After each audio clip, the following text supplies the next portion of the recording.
भारत में चुनाव, सोचिए जरा, दुनिया का सबसे बड़ा लोकतांत्रिक मेला है ये।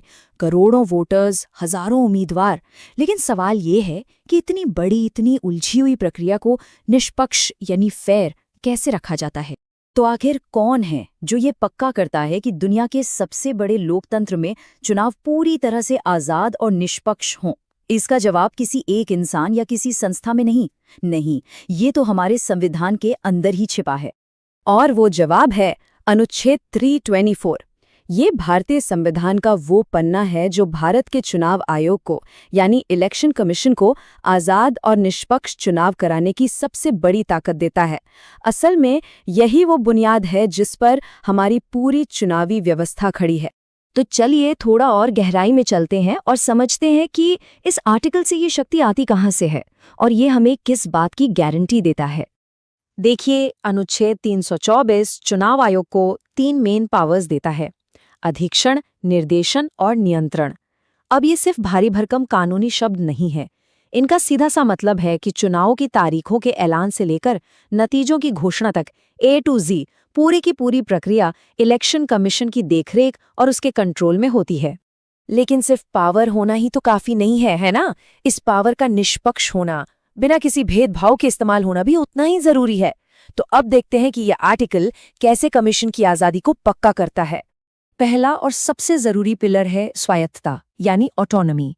अनुच्छेद 324 के तहत चुनाव आयोग एक आजाद संवैधानिक बॉडी है। मतलब वो किसी भी सरकारी दबाव या राजनीतिक दखलंदाजी से पूरी तरह आजाद होकर काम कर सकता है। दूसरा पिलर है इसका बड़ा दायरा। कमीशन की ताकत सिर्फ लोकसभा चुनावों तक ही सीमित नहीं है, बल्कि संसद, राज्यों की विधानसभाओं और यहाँ तक कि राष्ट्रपति और उपराष्ट्रपति के चुनावों तक फैली हुई है।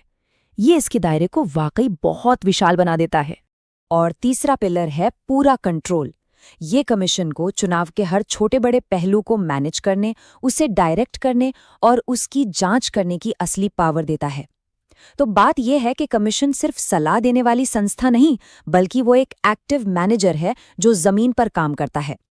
लेकिन रुकिए, कहानी अभी खत्म नहीं हुई है। इस आर्टिकल की पावर इससे भी कहीं ज्यादा है, जैसा कि हमारे सुप्रीम कोर्ट ने इसे समझाया है। इसे पावर का एक बहुत बड़ा सोर्स माना जाता है।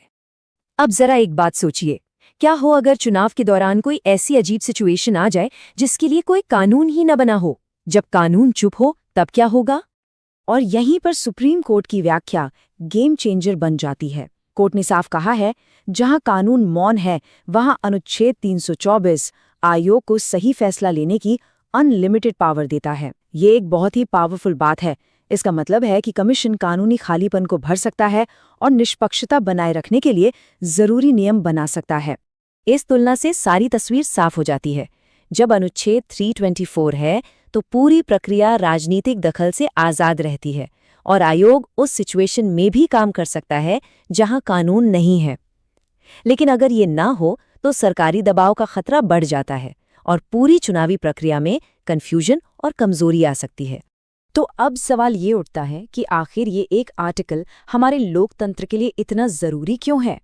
चलिए समझते हैं कि ये हमारी डेमोक्रेसी की सेहत के लिए इतना वाइटल क्यों है। देखिए, ये सब एक दूसरे से कैसे जुड़ा है। ये आर्टिकल चुनाव आयोग की आज़ादी की गारंटी देता है। जब आयोग आज़ाद होगा तो वो चुनावी गड़बड़ियों को रोकेगा। इससे चुनावों की ईमानदारी बनी रहेगी और सबसे जरूरी बात, हम सबका यानी वोटर्स का सिस्टम पर भरोसा कायम रहेगा।